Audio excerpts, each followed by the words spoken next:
ჩორჩანაში საგუშაგოს განთავსების საკითხზე დღეს გახარიას პარტიაში ბრიფინგი გაიმართა. ბერდია სიჭინავას განცხადებით, ჩორჩანაში გიორგი გახარია ქართულ მიწას იცავდა, მის წინააღმდეგ დაწყებული გამოძიება კი ქართული ოცნების მხრიდან ეროვნული ინტერესების ღალატია, რაც ცხინვალის საოკუპაციო რეჟიმის ინტერესებში შედის. ამის არგუმენტად კი სიჭინავამ ერგნეთში ინციდენტების პრევენციისა და მათზე რეაგირების მექანიზმის ფარგლებში გამართული შეხვედრის შემდეგ ცხინვალის საოკუპაციო რეჟიმის დელეგაციის ხელმძღვანელის მიერ გაკეთებული განცხადება მოიყვანა. მისი განმარტებით გამოძიების დაწყება და საგუშაგოს განთავსებისთვის დანაშაულის დარქმევა ცხინვალის საოკუპაციო რეჟიმისთვის აშენს პოლიტიკურ სამართლებრივ საფუძვლებს და იმედს, რომ მოხდება საგუშაგოს დემონტაჟი და ქართული მიწის ეს ნაწილი ცხინვალის საოკუპაციო რეჟიმის კონტროლის ქვეშ მოექცევა. სიჭინავამ მმართველი გუნდისგან დეტალური განმარტებები მოითხოვა.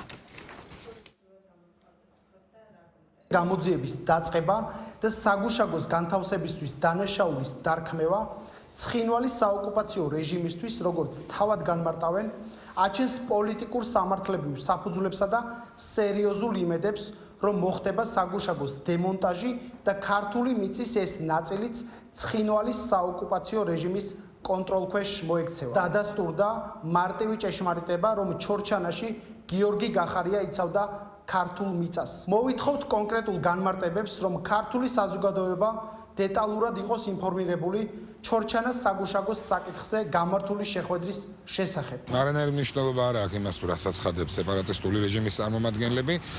საგანგაშო იყო ის, რაც ჩაიდინა გახარიამ თავის დროზე, როდესაც უდიდესი პროვოკაცია მოუწყო საკუთარ ქვეყანას, საკუთარ ხალხს, შეთანხმების გარეშე ადგა და რაღაცა თვითონ პოლიციური ღონისძიება ჩაატარა ოკუპირებული ტერიტორიების მიღმა, როდესაც კიდე ბედავენ როგორც გახარია, ასევე გახარიის პარტიის წარმომადგენლები და რაიმე ფორმით ჩორჩანას ახსენებენ, კარგად დაფიქრდნენ და გაიხსენენ თუ რა უდიდესი გამოწვევის წინაშე დააყენა მართმა ეგრეთ წოდებულმა ლიდერმა ჩვენი ქვეყანა, თუმცა გახარიას რა თქმა უნდა მოუწია სიმართლის აღიარება დროებით საგამოძიებო კომისიის სხდომაზე.